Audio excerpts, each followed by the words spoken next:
পাগড়ি নিয়েছেন হাফেজ মোহাম্মদ আসাদুল ইসলাম, পিতা জনাব মোহাম্মদ মুসা, গ্রাম ইদিলপুর। নেতৃবৃন্দদেরকে সামনে যাওয়ার সুযোগ করে দিই।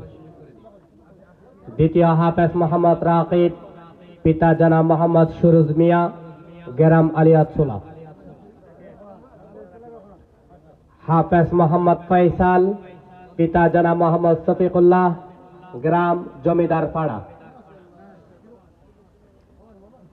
হাফেজ মোহাম্মদ জুবায়েদ, পিতা জনাব মোহাম্মদ আবু তাহের, গ্রাম মহানগর।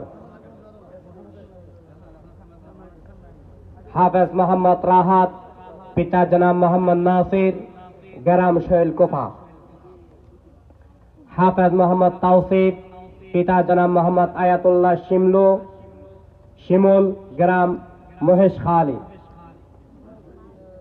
হাফেজ মোহাম্মদ শরীফ, পিতা জনাব মোহাম্মদ আলম, গ্রাম হাপানিয়া। এই 7 জনকে অত্র মাদ্রাসার সম্মানিত আসাতায়ে কেরামের অক্লান্ত মেহনত এবং পরিশ্রমের মাধ্যমে তাদের হেফজ সম্পন্ন করায় তাদেরকে দস্তারে ফজিলত আজকের অনুষ্ঠানে সম্মানিত প্রধান আলোচক আল্লামা শাইখ হোসেন মোহাম্মদ শাহজাহান ইসলামাবাদী সাহেবের হাত এবং অন্যান্য উলামায়ে কেরামের হাত থেকে তাদেরকে পাগড়ি প্রদান করা হয়েছে।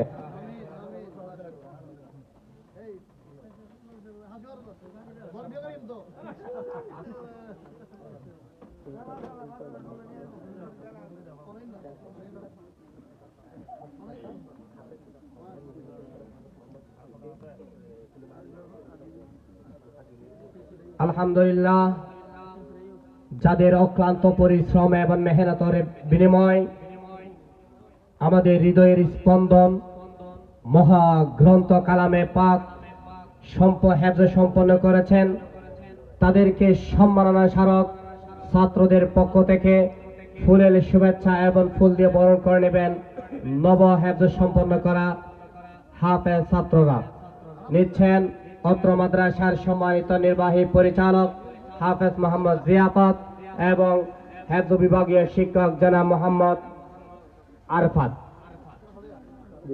তোমরা যাও, হাফেজরা কই?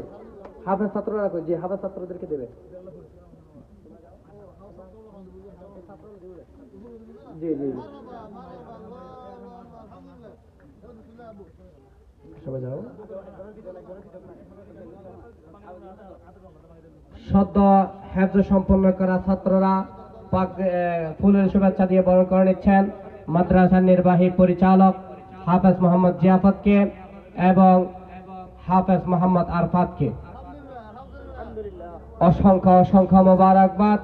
এ পর্যায়ে সংক্ষিপ্ত আকারে মহাগ্রন্থ কালামে পাক থেকে তেলাওয়াত করবেন হাফেজ মোহাম্মদ আসাদুল ইসলাম, পিতা জনাব মোহাম্মদ মুসা।